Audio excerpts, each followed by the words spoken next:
Hey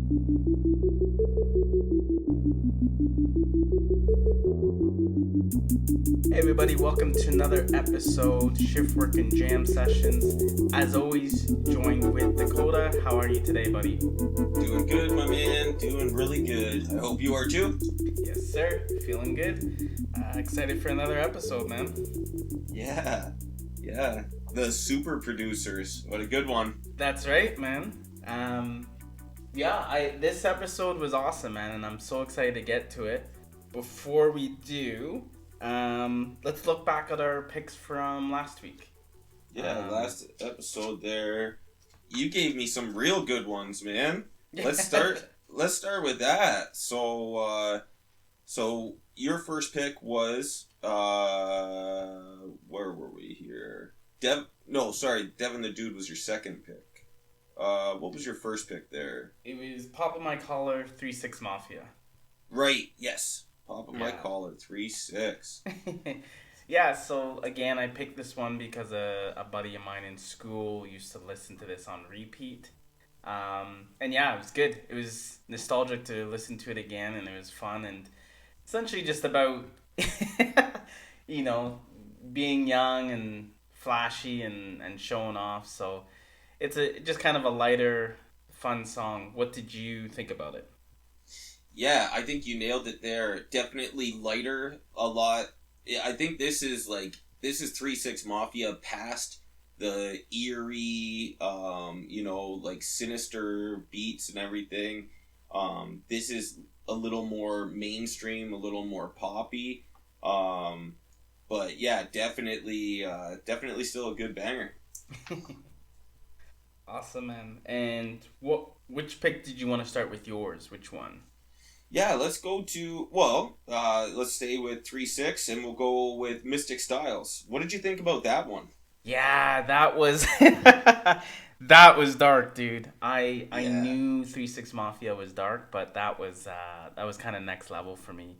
But I do listen, there's a time and a place for that stuff, and it's an interesting ride. Like we said last week, it's like a movie, man. It's truly, you're just on kind of your edge of your seat and just listening to it, and it's like, oh, what? Wait, what? Where? Oh, man, this is so eerie. This is so trippy.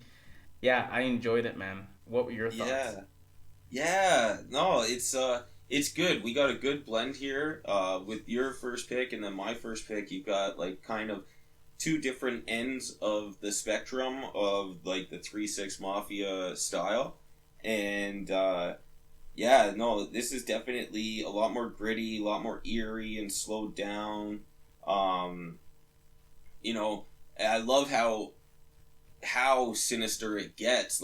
Everybody just one-ups each other when on this track, right? And it's just it's definitely next level horror movie shit. So yeah. Coming back to my second pick, Devin the Dude, What a Job. And what a job. I hadn't heard this one at all. Not even really a little bit. Yeah, so it was just kind of throwing darts at the board, and this one stuck, man. This was a good one. It was him, Snoop Dogg, and Andre 3000 on it.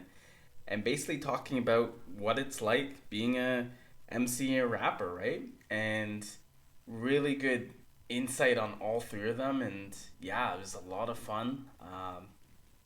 Really good song. I think this one, maybe by the end of the year, might make my Spotify top 10 because I really liked it. What are your thoughts? Yeah, buddy. Actually, I was excited when you picked this one. I am not new to this.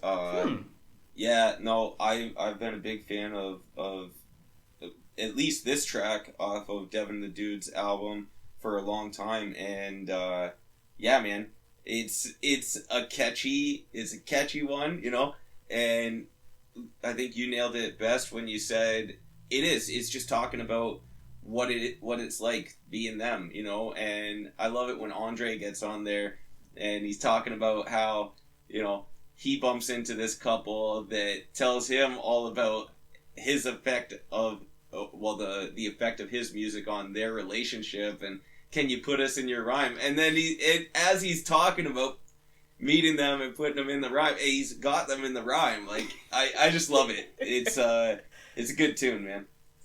Yeah, man. Andre's like layers on layers, you know what I mean?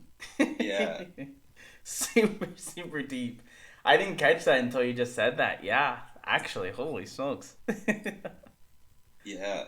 No, that's a killer track, and like the three of those artists together is just kind of like an unsuspected combination, you know? Yeah, that's right, man. It's kind of like three things that don't mix, or you wouldn't think mix, make like a perfect mixture. Yeah, A really complementary blend. totally. Right on. So I guess we get out of that one, and then we go to "Pimp the Pen" by DJ Screw. Like that notorious slowed down, screwed up song, and yeah, man. What were your thoughts on this? DJ Screw and Little Keek, "Pimp That Pen." Yeah, it was nice to hear the actual chopped up and screwed sound. For me, I think it's one of those things. I think I need to listen to it more. I think I need to acquire that taste. Just right now, as I am, I don't understand it. I don't get it. But yeah, it was something. It's always nice to listen to something new. So I do appreciate this pick, and yeah, you can kind of see where the popularity came from. But I still think I need more time with it. Yeah. How about yourself? Yeah, that's fair. No, that's definitely fair. Yeah, man. No, I like it. DJ Screw. I've always been a fan of DJ Screw and the Screwed Up Click. So no, this was a good one. Not much, not much I can say about it. I find it interesting. Like I said last episode, there that when you're listening to it, you almost think that, yeah, are they rapping that slow over this long ass beat, but when you actually find out that everything is done in real time and then it's slowed down and screwed up, like I mean it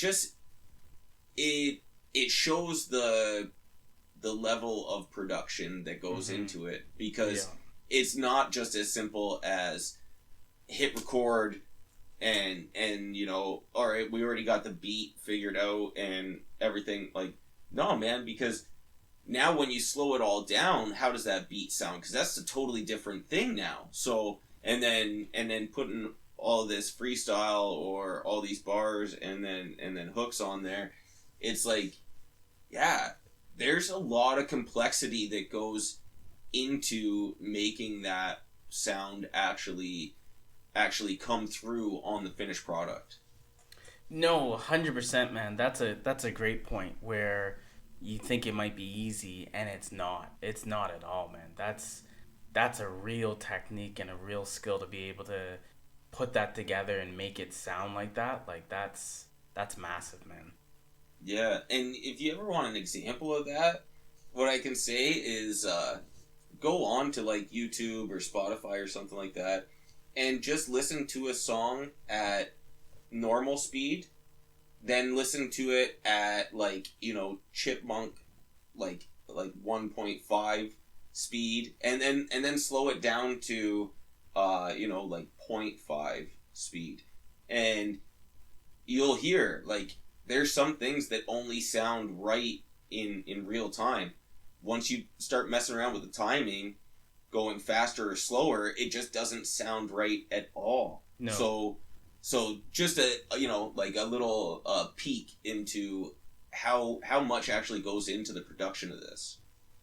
Yeah, man. I know they were saying Screw was on the mix table falling asleep, working late hours because that's how much input and time is required for that, because I love that exercise for people to try that, man, because you're right. If you listen to it, it's going to sound like chipmunks, you know what I mean? If that fast pace or slow it down, it just doesn't work. So the fact that you can slow it down, still make it make sense, and sound as good as it does, man.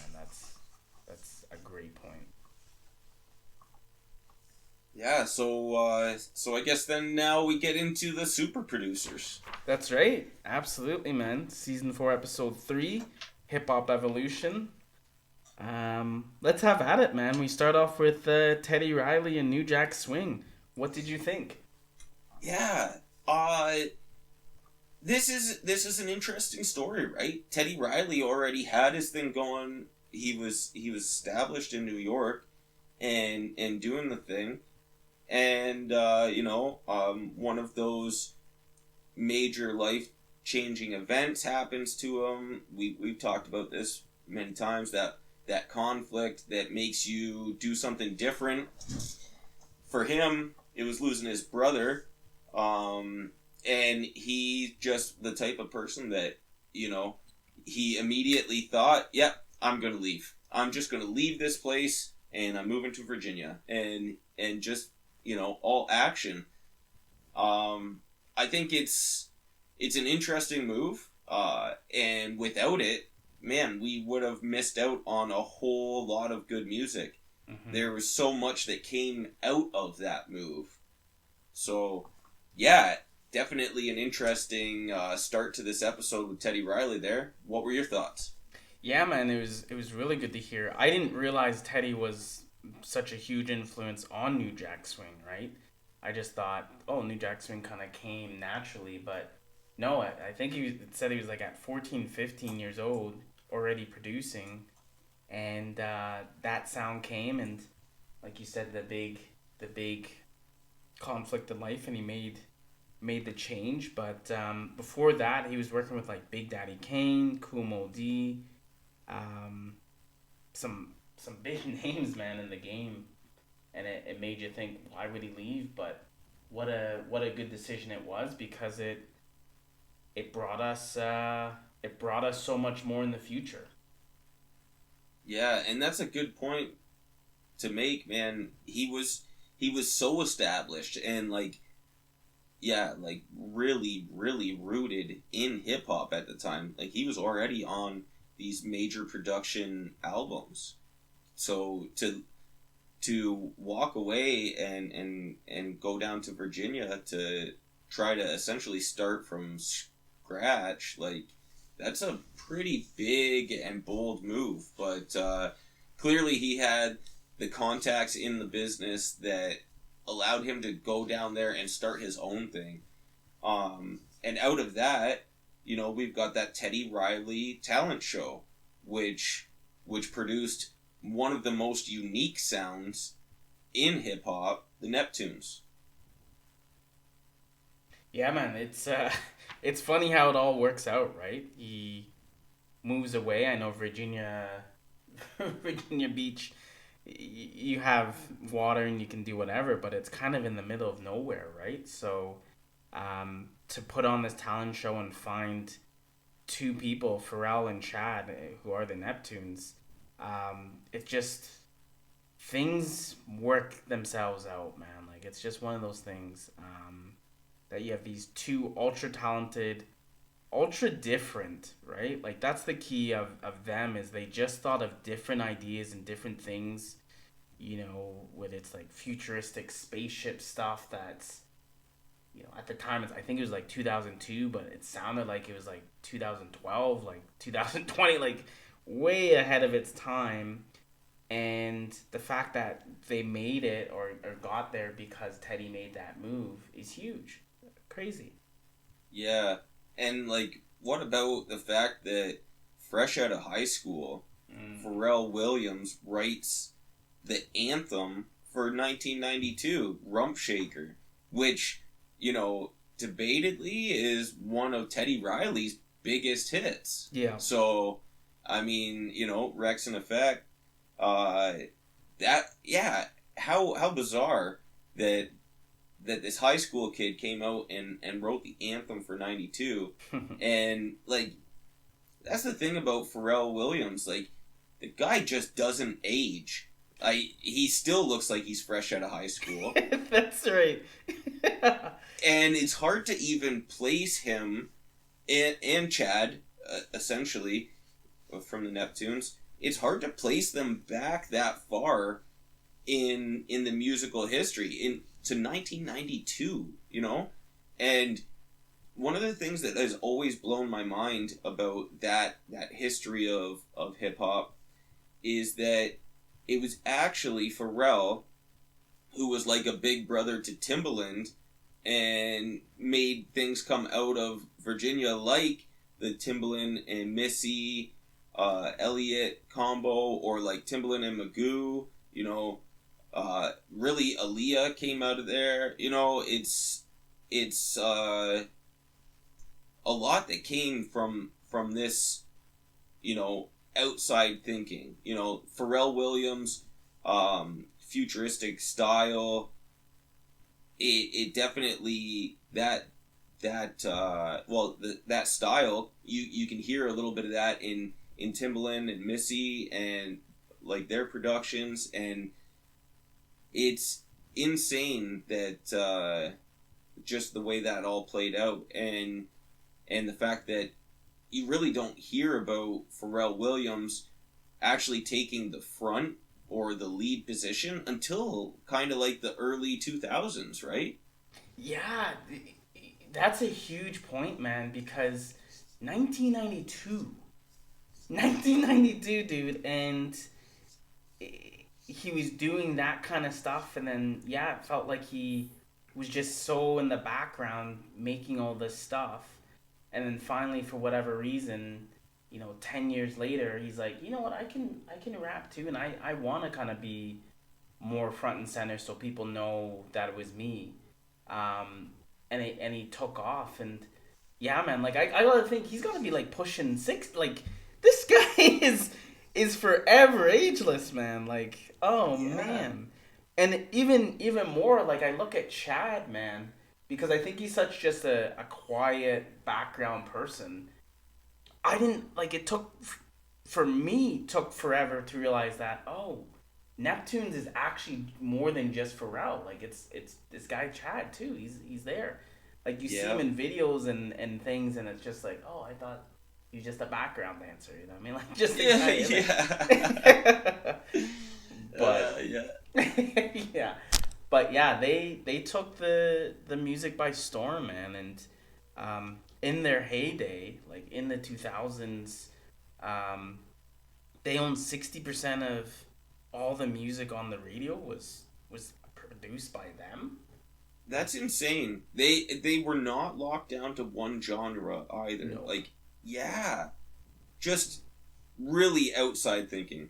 That's right. I wrote down some of the people they worked with. It was Ludacris, Jay-Z, Mystical, Snoop, Britney Spears, No Doubt, Timberlake, and I know there's a lot more that they worked with. Yeah. And it's just like you said, their genre is not just one, it's everything. We're music. It's not a genre, we're music all around. So just crazy to think about that. And to go back to your earlier point too, that they were kind of the big brother to Timbaland. I thought Timbaland and Missy were old, like much older, but when you put in the actual dates, like it's not far off, man. Like it's so cool that they were able to feed off each other. Yeah, big time, man. Big time. And literally the whole music industry benefited from it. Yeah. Because you even see that in Timbaland's career too. He wasn't just a one genre pony, you know, like he was messing around with Nelly Furtado, with Justin Timberlake as well, you know, transcending those genres. And yeah, man. And I would say he's been on with all of those top level artists too, or top level mainstream artists. Anyways, so yeah. No, it's amazing the amount of production that came out of Virginia, right? That's right.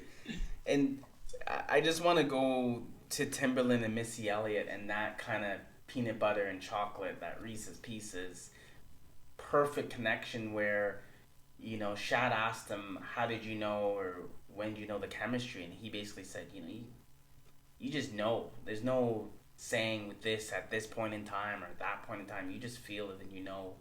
And it seemed like throughout, because they basically turned off all radio, turned off all external sources, and were just stuck in the studio because they wanted their own sound. But it seemed like they both helped each other. You know, Missy kind of gave Timbaland the confidence and the courage to say, no, you can do better. I know what you can do. And took him to another level. And then obviously when you have those kind of beats and that kind of production, Missy sounds amazing too, right? So it's just what a great team that was. Yeah, big time. Yeah, so we leave Virginia area and we go to another unsuspecting hip hop mecca.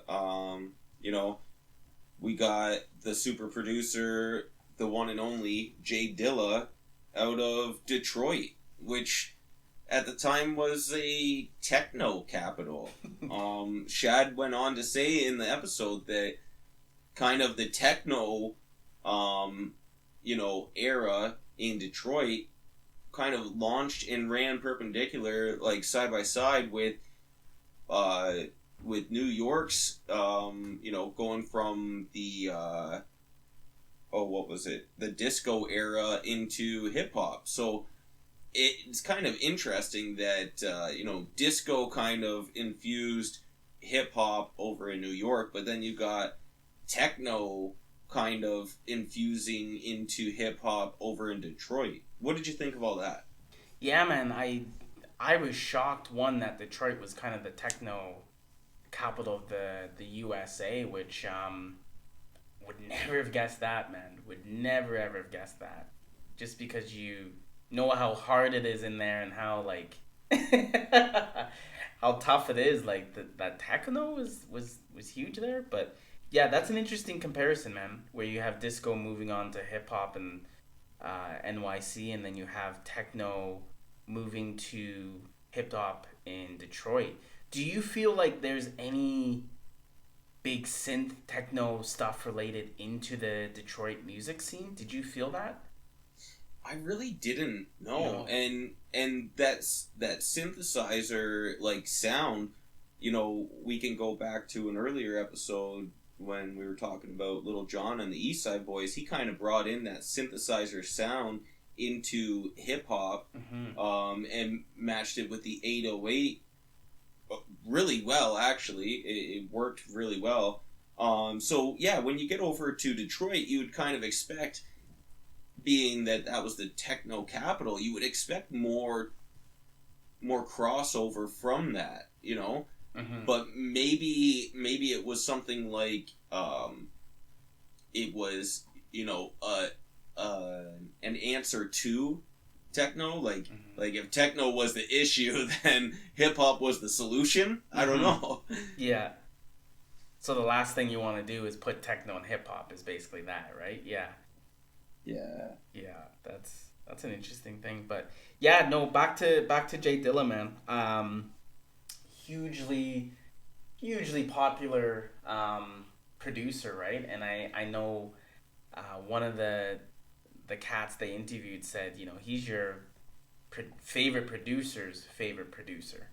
Yeah. Like they talked about Slum Village and how he got that started, and just like how Common would just come to his house and shoes off and be relaxing, and how he gave the tape to Q-Tip, met Q-Tip, and Q-Tip's like, what the heck is this? This is amazing, right? And shares it with all his cats like Della Soul and Pharcyde, and just, woo, man. I don't think the game, and maybe this is just me, maybe the game does understand how great Jay Dilla was, but I feel like it's one of those things where sadly we lost him too soon.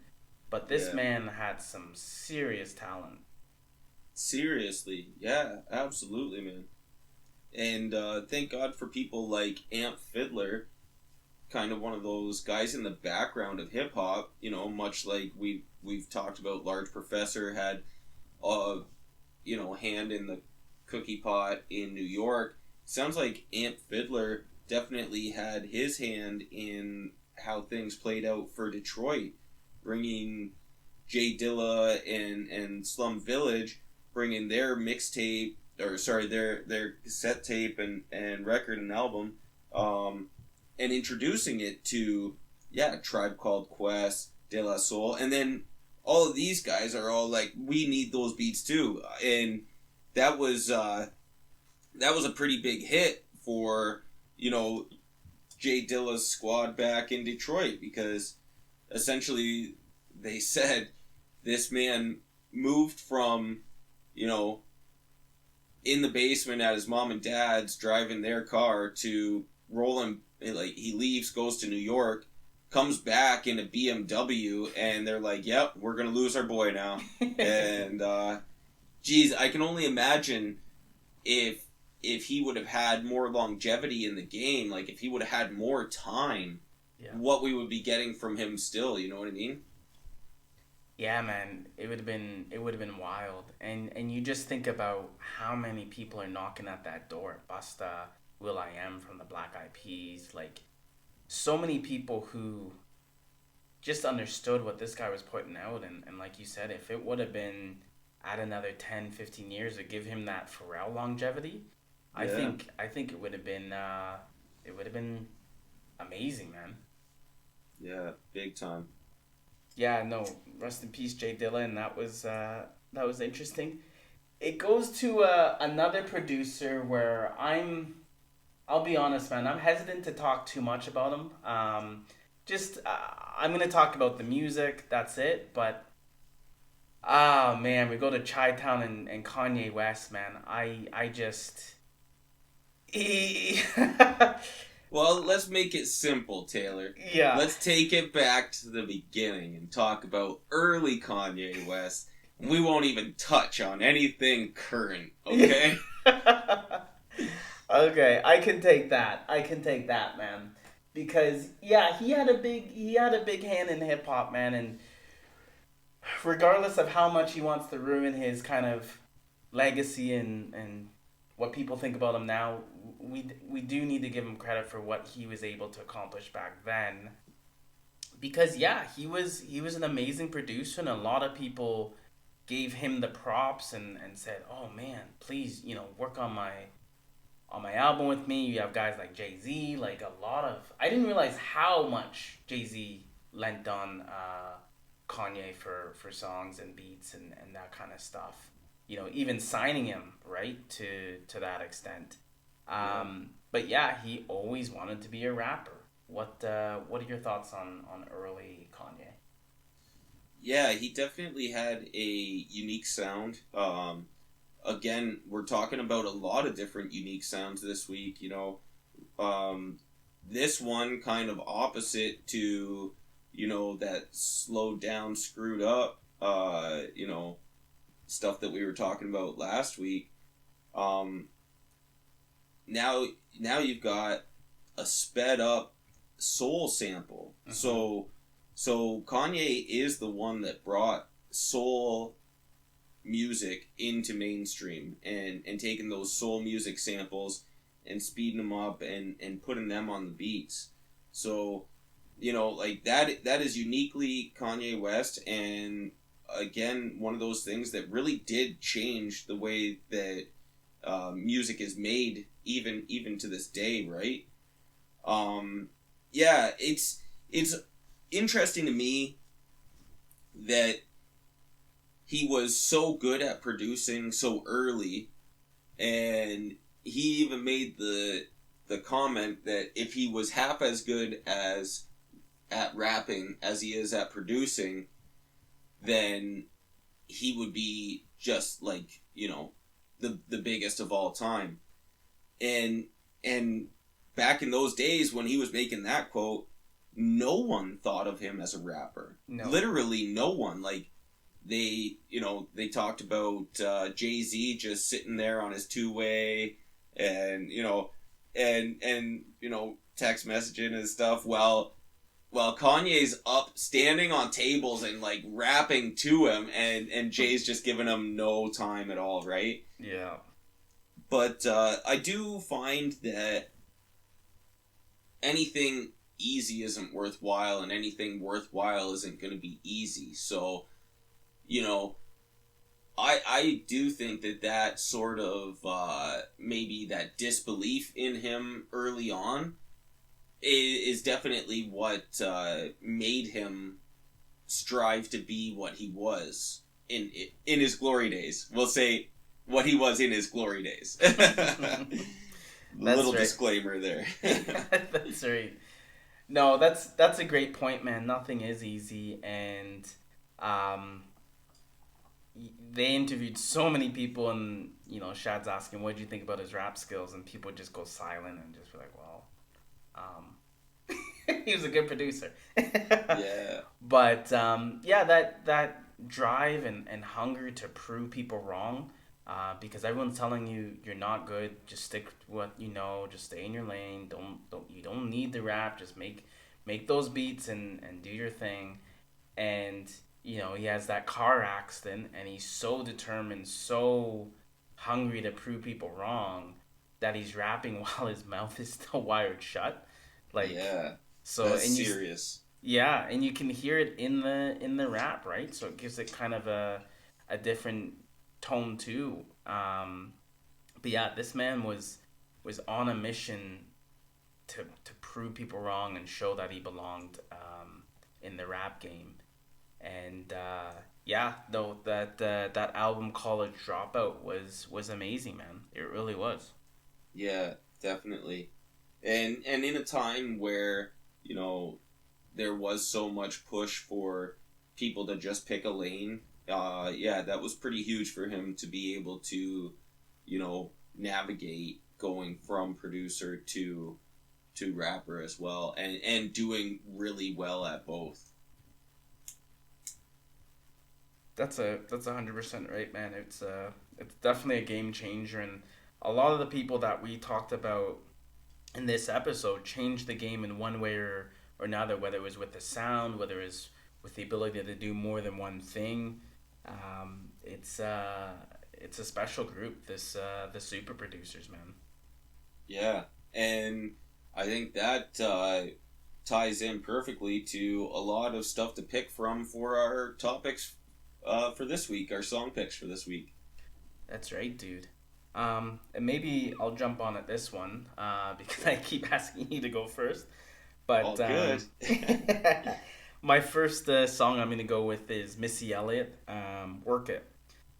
Nice. Yeah, I know it's a popular and well-known song, but I feel like this one gives you that feel of what Missy is, just a different artist, just different sounds, different beat. Like it's different and a lot of fun, man. How about you?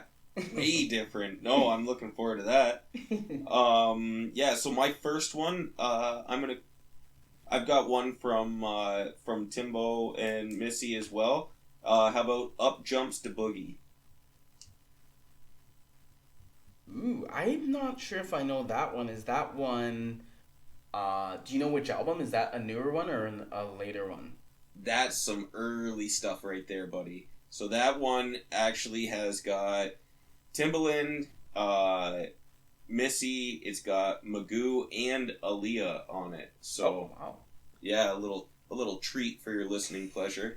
That's right.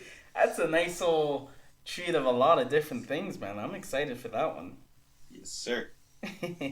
And my second pick is going to be Drop by Pharcyde.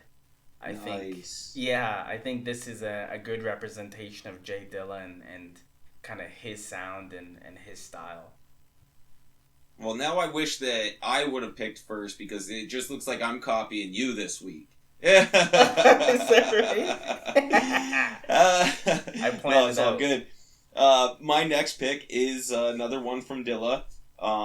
When he worked with Tribe Called Quest, and I'm going for Find My Way. That's it's a classic song by Tribe Called Quest and by Dilla. It's just fucking good. Dude, I'm excited for that one because I definitely know I don't know that one. So, I think you'd be surprised, man. I think you might listen to this and then be like, oh, I do know that one. Perfect. That's even that's even better, man. That kind of, oh shoot, yeah. Oh, dude, I'm excited. I'm actually like right after this gonna hit up all 4 of those songs and get right to it, man, cuz they all sound like bangers. Yeah, buddy. No, another amazing talk this week. Some good picks. That's right, dude. I can't wait for the next episode because I think, and I don't want to give too much away to the audience, but I think the next one might be live together in studio. And another kind of big deal, the next one is the last one out of our Hip Hop Evolution run. So, yeah, it's going to be big. Yeah, man. It's we might have to turn down the glass, man, because it's something we said we wanted to do, and the fact that we're able to get through our favorite show that we've watched a few times now and finally put it on a podcast and finally be able to get it out there, and man, this is a huge moment. Yeah, buddy. It definitely has taught me a lot. You know, like, this is a huge progression from doing our just Saturday morning chats about, just talking hip-hop, just me and you. Well, I guess that's not even where it started. It's a huge progression from doing our shift work and jam sessions, chatting over, trying to kill a 12-hour period, and, the progression into our Saturday morning talks where we would just chill and kick it and talk about hip hop a little bit, to now this and actually putting together a podcast about it, and whether it's good or not, the review's still out, but it's an interesting I progression. think we have some 5 stars, but the jury is.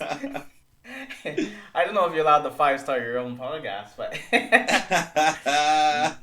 no, I'm kidding. But I'm having a lot of fun, and one thing that I've learned from the last couple of episodes here, it doesn't matter what other people think. If we're having fun and we're enjoying it, that's all that matters, and hopefully there are other people that are appreciating it and can follow along and really enjoy it. But at the end of the day, man, I'm just so happy to be able to sit down and chat with you and chat hip-hop.